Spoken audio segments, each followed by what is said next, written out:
अब ये है पवन पुत्र हनुमान जो पहाड़ लेके चल दिए थे, जिन्हें ये नहीं पता कि ये इतने बड़े होके पहाड़ लेके चल पड़े, लेकिन वो लंका को उठा के इस पार नहीं ला सके थे।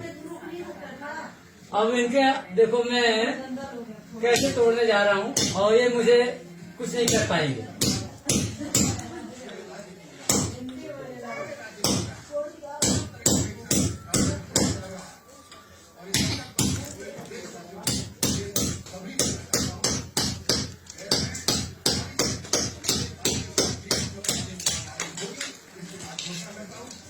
ये तरह का तुरंत बाद में डालिए।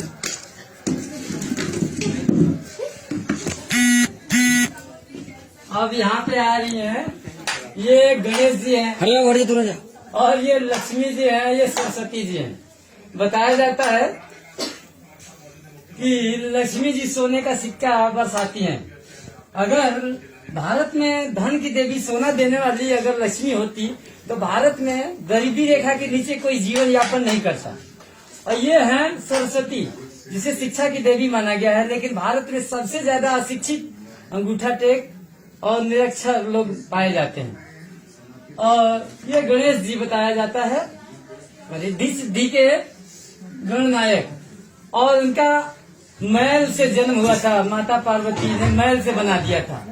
और भगवान शंकर जो तीनों लोक को देखने वाले अंतर्यामी, उन्होंने अपने बेटे को ही नहीं पहचान पाया कि मेरी घरवाली ने इसे पैदा किया है, और अंदर नहीं जाने दे रहा था। मान लो वो छोटा बच्चा था, उस बच्चे को एक झापड़ मार देते, दो झापड़ मार देते, एक गुम्मा मार देते, उठा के पटक देते, लेकिन उसका सिर काट दिए। अब फिर क्या होता है बताते हैं कि हाथी का सिर जोड़ दिया गया उनके ऊपर। अब ये बताओ, एक बड़ा हाथी जो होता है भैंस, उसकी गर्दन की मोटाई कम से कम 8 या 9 फीट की मोटाई में होती है। छोटा बच्चे की गर्दन की मोटाई होती है 4 फीट या 5 फीट की। अब एक छोटे बच्चे, जो इंसान के बच्चे की गर्दन की मोटाई 3 इंच से 2.5 इंच तक होता है। अब ये जुड़ा कैसे? सोचना चाहिए ना कि ये सही क्या है, गलत क्या है। अगर हाथी का सिर जुड़ा भी जाएगा तो वो पूरा सिस्टम सुन होगा, पूरा उसका मस्तक ऊपर को चला जाएगा। यह सब कपोल और झूठी बातें हैं। ब्राह्मण आता है तो यही कहता है कि गाय का गोबर ले आओ, किस लिए? गौरी गणेश बनाने के लिए। अगर गणेश बनाना भी है उस ब्राह्मण से कि भाई देखो ऊपर हाथी है, नीचे आदमी है, अगर गणेश बनाना है तो हाथी का गोबर का बनाओ। हाथी का गोबर तो बहुत कम ही मिलेगा, लेकिन आदमी का गोबर हर जगह मिलेगा। वो इतना मूर्ख बनाता है कि शुरू करता ये कहता है कि गणेश आए, श्री गणेश करो, यानी मूर्ख बनाओ। हमारे समाज को वो मूर्ख ही बनाया है, और सब कुछ उस गाय के गोबर पे, गौरी गणेश पे रखवा लेता है, और रुपया पैसा, फल फ्रूट, कपड़ा लत्ता सब उठा के झोली में गोबर को ही छोड़ देता है। तो हमारी मूर्खता है कि हम ब्राह्मण के चक्कर में पड़े रहते हैं। मूर्ख ब्राह्मण नहीं, हमारा अपना समाज है, SC ST OBC समाज है। मैं इनको भी तोड़ने जा रहा हूँ।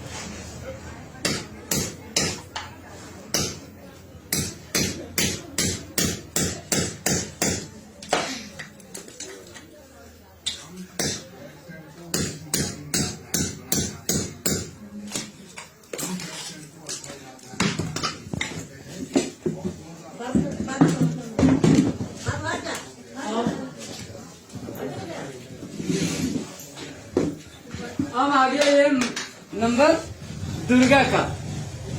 दुर्गा की मूर्तियां कहीं भी बनती होगी, आप लोग ध्यान दिए हो, कभी पूछना जाके कि जो बना रहा है कारीगर, उसमें बताता है, उसे पूछना कि इसमें थोड़ी सी मिट्टी कहाँ से लाके बनाई जाती है। वो वेश्यालय के आंगन से आती है।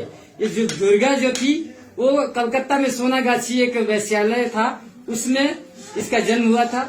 महिषासुर अपने आदिवासी राजा था, उसको मारने के लिए ब्राह्मणों ने जाल रचा और महिषासुर से शादी करवाया।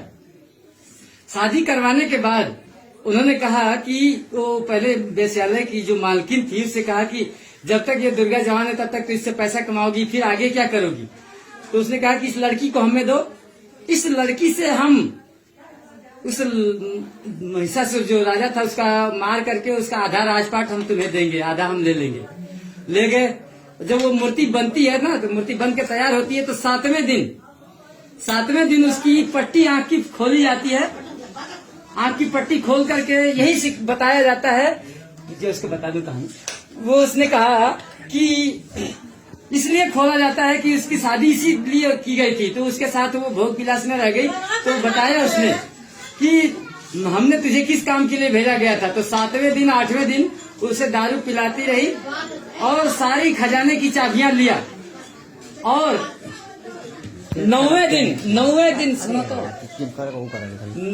छोड़ा ना 9वें दिन क्या करती है कि जुगाड़ लगा करके शराब में जहर मिला के पिलाती है। ये जो त्रिभुज आकार है उसमें तीनों तरफ से अगर जोड़ते हैं तो 20 आता है। उस शराब में जहर मिला के पिलाया, लेकिन अपने महिषासुर आदिवासी राजा इतने बलवान थे कि नहीं मरे, तो उसने तलवार से काटा है उनका शरीर, उनके सिर को काट करके आज जो जगह जगह घर मकान बनता है, दुकान बनता है, तो वो उसी महिषासुर की गर्दन को लटकाया जाता है।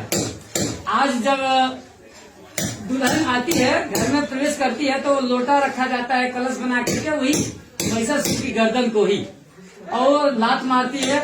और बारात में या थाली में लाल रंग घोल के रखा जाता है, उसमें हाथ और पैर डुबो करके जाती है अंदर और दीवार पे छापती है। तो वही है उसका प्रतीक। दुर्गा ने जब काटा, उस खून को उसने पिया और अपने मांग में भरा, अपने हाथ पैरों को लाल किया और अपनी जो साड़ी पहनी थी उसको भी खून से रंग लिया। यही बात है कि जब भी दुल्हन की शादी होती है तो लाल जोड़े में ही आती है। वही कहानी है इसका। ये सारी बातों को हमारे अपने लोग जाने नहीं, सिर्फ वही लाल चुनरिया के चक्कर में पड़े रहते हैं। पहले जाने कि ये लाल चुनर के पीछे कहानी क्या थी। तो दुर्गा हमारी समाज के आदिवासी राजा को मारने वाली हत्यारनी है, पापनी है, न कि हमारी देवी नहीं है। हमारे समाज को इसने कुछ नहीं दिया। हमारे समाज के आदिवासी राजा का कत्ल करने वाली हत्यारनी पापनी है। यह माँ नहीं हो सकती जो हमारे समाज के लोग अपना दुर्गा माँ कर करके पूजते हैं। हमारे समाज की माँ तो हमारे बाबा साहब की माता भीमाबाई और अपने पूर्वजों के अपने माता पिता हमारे भगवान है।